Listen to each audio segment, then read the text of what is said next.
For all competitive exams 2026 की इस series का आज का हमारा पार्ट नंबर 85 होने वाला है, जहां पर हम डेली मैथ के कुछ मोस्ट इम्पॉर्टेंट क्वेश्चन को सॉल्व करने की सबसे बेस्ट अप्रोच आपको प्रोवाइड कराते हैं। तो आज की इस वीडियो की शुरुआत करते हैं हम एक लाइन से।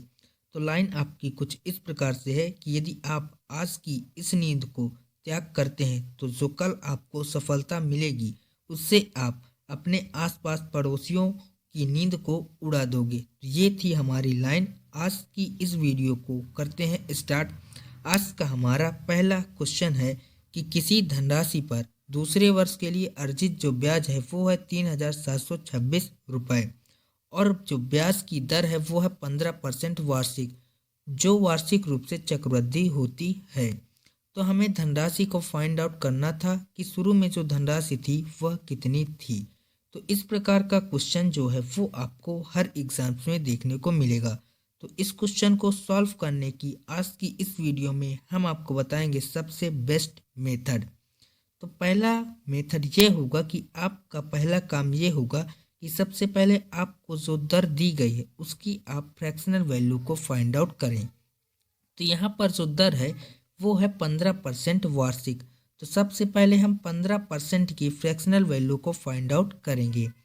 तो 15% की फ्रैक्शनल वैल्यू होती है आपकी 3/20, यानी कि इसका मतलब यह है कि यदि धनराशि थी 20 तो वह बढ़ जाती है 3, यानी कि हो जाती है 23। अब मान लेते हैं कि जो शुरू में धनराशि थी वो थी x रुपये। अब यहाँ पर पहले वर्ष में जो ब्याज मिलेगा वो मिलेगा 20 से बढ़कर 23, तो यानी कि 23/20। लेकिन यहाँ पर हमें क्वेश्चन में दूसरे वर्ष का ब्याज दिया गया है 3,726। अब हमें निकालना पड़ेगा दूसरे वर्ष का ब्याज। तो यहाँ पर दूसरे वर्ष का ब्याज क्या होगा, आपको इसी रेशियो को रख देना है तो आपका दूसरा वर्ष का जो ब्याज है वो निकल कर आ जाएगा। तो यहाँ पर रख देंगे हम 3/20 और इसको बराबर कर देंगे दूसरे वर्ष के ब्याज से। तो दूसरे वर्ष का ब्याज है 3,726 रुपये। यहाँ से x की वैल्यू को हम फाइंड आउट कर लेंगे। तो यहाँ पर 3 से काटेंगे सबसे पहले इसको, तो 3 एकम 3 होगा, फिर 3 दूना 6 और यहाँ पर आ जाएगा 3 चौके 12 और 3 दूना हो जाएगा 6। फिर यदि हम 1242 को 23 से काटें तो यहाँ पर लास्ट में है यूनिट डिजिट 2, यानी कि यदि हम 23 से काटेंगे तो 3 चौक 12, यानी कि यूनिट डिजिट आएगा आपका लास्ट में 4। फिर यहाँ पर 20 और 20 दो बार ये हैं, तो 20 का 20 में गुणा करेंगे तो हो जाएगा आपका यहाँ पर 2 दूना 4 और 4 चौके 16, यानी कि अंत में जो आएगा वो आ जाएगा आपका 16 और यहाँ पर आएगा 2 0। तो जिस भी ऑप्शन में आपको 16 और 2 0 अंत में दिख रहे हों वही हमारा आंसर होगा। तो यहाँ पर चारों ऑप्शनों में देखें तो सिर्फ और सिर्फ ऑप्शन नंबर बी में अंत में 16 और 2 0 हैं, इसीलिए इस क्वेश्चन का हमारा राइट आंसर हो जाएगा ऑप्शन नंबर बी 2016। यहाँ पर आ जाएगा आपका 21,600 रुपये। तो इस क्वेश्चन का राइट आंसर होगा हमारा option number B. I hope कि आपको यह क्वेश्चन बहुत ही अच्छे प्रकार से समझ में आ गया होगा। यदि आप लोगों को वीडियो अच्छी लग रही हो तो वीडियो को लाइक कर दें, अपने दोस्तों के साथ इस वीडियो को शेयर जरूर कर दें और यदि आप चैनल पर नए हो तो चैनल को सब्सक्राइब ज़रूर कर लें। इसके बाद हमारा नेक्स्ट क्वेश्चन है कि किसी धनराशि पर 10% वार्षिक दर से 3/2 वर्ष का साधारण ब्याज और चक्रवृद्धि ब्याज के बीच का जो अंतर है वो है 244।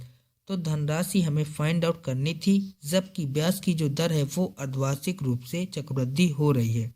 तो जब भी आपको अर्धवार्षिक रूप से चक्रवृद्धि होती है ब्याज, तो वहाँ पर जो दर होती है वो हो जाती है आधी और जो समय हो जाता है वो हो जाता है दुगुना। तो यहाँ पर ब्याज की दर है 10%, तो 10% का आधा हो जाएगा आपका 5% और यहाँ पर समय है 3/2 वर्ष, तो इसका 2 गुना कर देंगे तो हो जाएगा 3 वर्ष। यानी कि हमें ज्ञात करना है कि 3 वर्ष में जो चक्रवृद्धि ब्याज और साधारण ब्याज के बीच का अंतर है वो है 244। तो हमें यहाँ पर धनराशि को फाइंड आउट करना है।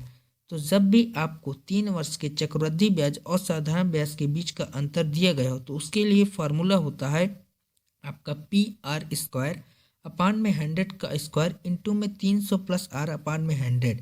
ये होता है आपका 3 वर्ष के चक्रवृद्धि ब्याज और साधारण ब्याज के बीच के अंतर का फार्मूला। यहाँ पर पी होता है मूलधन, आर होता है रेट ऑफ इंटरेस्ट, और यहाँ पर बस इतना ही होता है। और जो डी होता है वो होता है आपका डिफरेंस। तो डिफरेंस यहाँ पर है हमारा 244। तो हम इसी जो सूत्र है, जो फार्मूला है, इसी फार्मूले में रखकर हम पी का मान ज्ञात कर लेंगे, जो कि होगी हमारी धनराशि। तो यहाँ पर फार्मूला होता है पी आर स्क्वायर अपान में 100 का स्क्वायर। तो यहाँ पर लिखेंगे हम पी। अब आर का जो मान है वो है रेट ऑफ इंटरेस्ट। तो रेट ऑफ इंटरेस्ट है यहाँ पर 5%। तो 5 का कर देंगे स्क्वायर, तो यहाँ पर आ जाएगा आपका 25। अपान में करेंगे 100 का स्क्वायर, इसका मतलब होता है सर 4 जीरो, और इंटू में कर देंगे 300 प्लस का आर। तो 300 में आर यानी कि रेट ऑफ इंटरेस्ट को जोड़ेंगे तो हो जाएगा आपका 305, और अपान में कर देंगे 100, और इसको यहाँ पर बराबर कर देंगे डिफरेंस के। तो डिफरेंस है यहाँ पर आपका 244 का। यहाँ से हम पी की वैल्यू को फाइंड आउट कर लेंगे। यहाँ पर 25 से काटेंगे इस वाले 10,000 को, तो 25 चौके हो जाएगा आपका 100, और यहाँ पर आ जाएगा 2 जीरो। इसके बाद 5 से काटेंगे तो 5 छक्का हो जाएगा 30, और 5 करने हो जाएगा 5।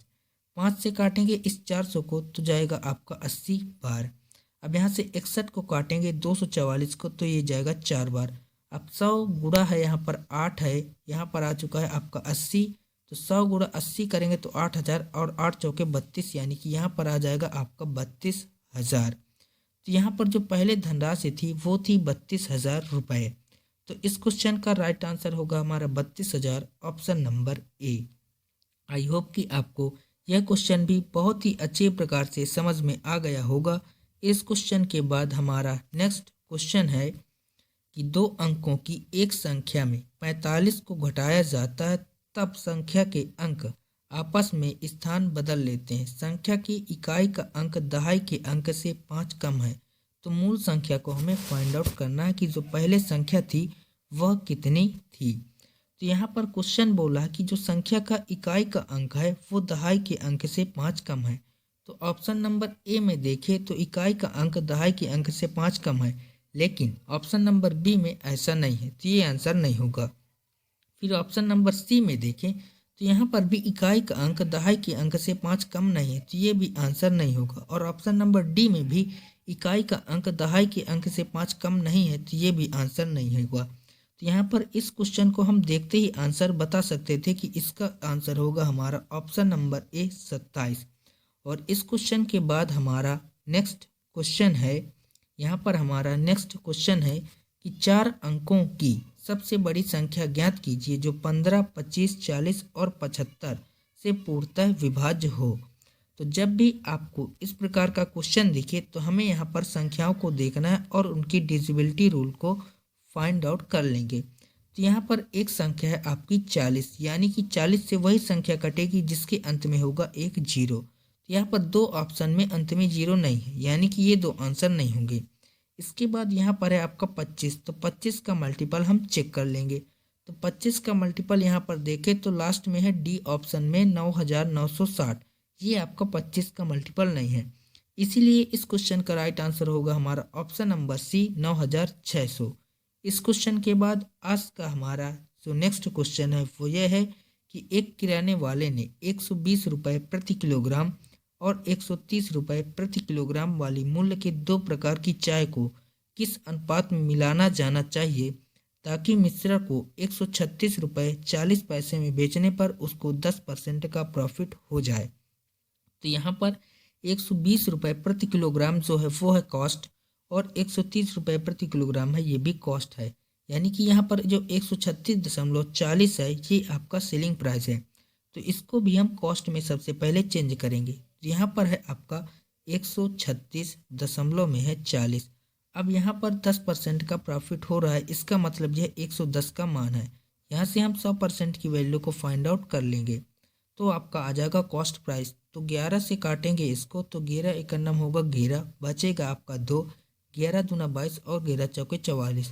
तो यहाँ पर आ चुका है आपका 124। अब यहाँ पर इस क्वेश्चन को हम एलिगेशन मेथड से सॉल्व करेंगे। तो यहाँ पर एक है 120 रुपये वाली चाय, एक है 130 रुपये वाली चाय, और ओवरऑल हमें चाहिए 124 वाली। तो यहाँ पर हमें रेशियो निकाल लेंगे। तो यहाँ पर यदि एलिगेशन लगाए तो 130 में 124 को माइनस करेंगे तो यहाँ पर आ जाएगा आपका 6, और 120 में 124 का डिफरेंस देखें तो यहाँ पर है 4 का। यदि इनका रेशियो फाइंड आउट करेंगे तो 2 3 6 और 2 दूना होगा 4।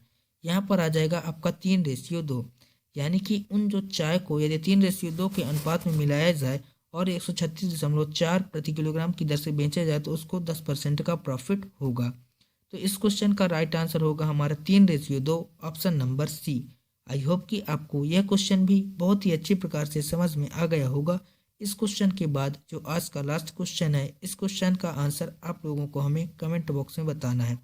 सो आज की यह वीडियो आप लोगों को कैसी लगी ये हमें कमेंट बॉक्स में ज़रूर बताइएगा। वीडियो अच्छी लगी हो तो वीडियो को लाइक करिएगा, चैनल पर नए हो तो सब्सक्राइब जरूर करिएगा। मिलते हैं नेक्स्ट वीडियो में, तब तक के लिए जय हिंद, वंदे मातरम।